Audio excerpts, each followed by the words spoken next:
Dalam nama Bapa dan Putra dan Roh Kudus. Amin.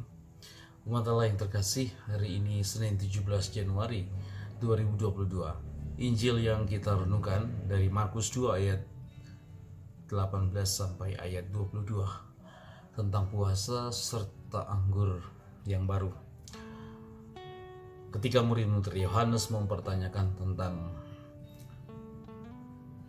mengapa kewajiban untuk berpuasa tidak dilakukan oleh murid-murid Yesus, sementara mereka dan orang-orang Farisi melakukannya. Nah, lalu Yesus memberikan sebuah makna baru tentang puasa, bahwa orang berpuasa atau tidak berpuasa sekarang bersandar atau bergantung dari mempelai laki-laki yang saat itu sedang berpesta, yang saat itu sedang bersuka cita. Maka saatnya ketika bersama-sama dengan mempelai laki-laki tidak ada puasa, yang ada sukacita, yang ada kegembiraan, yang ada pesta. Tetapi nanti akan tiba masanya ketika mempelai laki-laki itu diambil, maka pada saat itulah mereka berpuasa. Nah, tentu makna yang bisa kita tarik ialah bahwa Yesus saat ini menjadi mempelai laki-laki. Dialah mempelai laki-laki bagi bangsa Israel. Para saudara, tentu harus kita pahami bahwa ketika Markus berkata bahwa Yesus adalah mempelai laki-laki, mengingatkan ini akan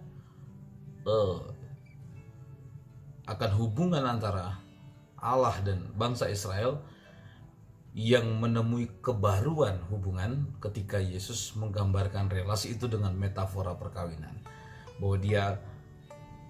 bahwa Allah akan menjadi mempelai pria dan bangsa Israel lalu menjadi mempelai wanita. Dan tentu saja adalah sahabat-sahabatnya, orang yang dekat dengannya, orang yang dekat baik secara jasmani tetapi yang terutama adalah secara rohani. Mereka ialah sahabat-sahabat Yesus itu sendiri. Nah, jadi sekarang makna puasa itu lalu diletakkan pada apakah kita bersama Tuhan kita Yesus atau kita jauh dari Tuhan, atau apakah lalu saya ini ada bersama-sama dengan Dia, apakah hidupku dekat dengan Dia atau hidupku jauh dari Dia. Nah, sudah selayaknya ketika orang-orang lalu menangis ketika ia menjauh dari sang mempelai pria itu, dan saatnya mereka bersuka cita ketika ada proses beriman, proses pemuritan yang semakin hari membawa siapapun itu dengan kesadaran sendiri dan kekuatan rahmat Roh Kudus, membawa dia untuk semakin hari semakin dekat pada sang mempelai itu sendiri.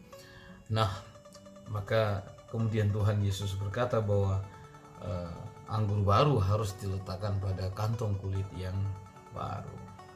Nah, anggur baru itu melambangkan kabar baik yang dibawa oleh sang mempelai pria ini, yang mana ia tidak bisa diringkaskan dalam kategori wahyu yang sebelumnya, bahwa anggur baru yang dibawa oleh Yesus Kristus ini adalah anggur baru kerajaan Allah yang terungkap tentu saja melalui iman yang aktif yang dilakukan terutama dalam kasih. Nah, maka orang tidak boleh menggunakan kantong kulit yang lama, orang tidak bisa menggunakan kain yang lama, ya. Orang tidak lagi jatuh dalam perhambaan, ya. Tetapi perhambaan dosa, ia harus mengenakan pakaian yang baru, hati yang baru. Yeskiel pernah berkata, "Ya Tuhan, berilah kami hati yang baru." Kebaruan hati itu penting untuk menerima kabar sukacita yang disimbolkan oleh anggur baru. Anggur baru itu adalah simbol keselamatan yang dibawa oleh Kristus. Nanti para saudara, pada akhirnya Kristus adalah mempelai laki-laki dan gerejanya adalah mempelai wanita. Dan dengan keyakinan iman ini, bahwa Kristus selalu menyatukan dirinya sendiri dengan kita, menyatukan dirinya sendiri dengan gerejanya. Maka selama kita bersatu dengan Tuhan, tidaklah pantas bagi kita untuk menangis sementara Tuhan ada bersama-sama dengan kita. Nah, sesungguhnya ialah kita hari ini para saudara diminta untuk berpuasa, yaitu menahan diri dari segala bentuk kejahatan, menahan diri atau mengendalikan diri dari segala bentuk keburukan. Ya, jadi puasa yang sekarang ini ditandaskan atau diutamakan ialah puasa hati, bahwa bagaimana kita menata hati kita, menata pikiran kita, menata rencana-rencana hidup kita, supaya kemudian kita bisa selaras dengan kehendak Tuhan, dan pada akhirnya kita bisa menikmati anggur yang baru di dalam Tuhan. Maka para saudara terkasih, mempelai pria itu membawa anggur yang baru, dan anggur baru itu adalah anggur yang menikmatkan, anggur yang menyukakan, anggur yang membuat kita mengalami kemabukan cinta ilahi. Ada banyak orang-orang kudus, merekalah sahabat-sahabat sang mempelai pria, yaitu Yesus Kristus sendiri, yang mana mereka begitu dikuasai atau begitu mabuk oleh kasih akan Tuhan, yang membuat mereka melakukan segala sesuatu atau tidak melakukan segala sesuatu, berpuasa atau tidak berpuasa, semata-mata untuk Tuhan dan demi Tuhan. Kita harus berjuang sampai ke sana. Panggilan kita adalah untuk itu. Panggilan kita adalah untuk menjadi sahabat-sahabat mempelai yang tahu kapan bersuka cita, kapan berduka cita, kapan harus tertawa, kapan harus menangis, kapan harus berpantang, tetapi kapan harus makan.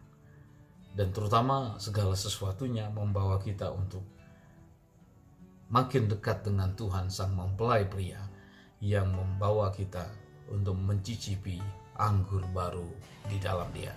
Semoga Tuhan memberkati kita semua, Bapa, Putra, dan Roh Kudus. Amin.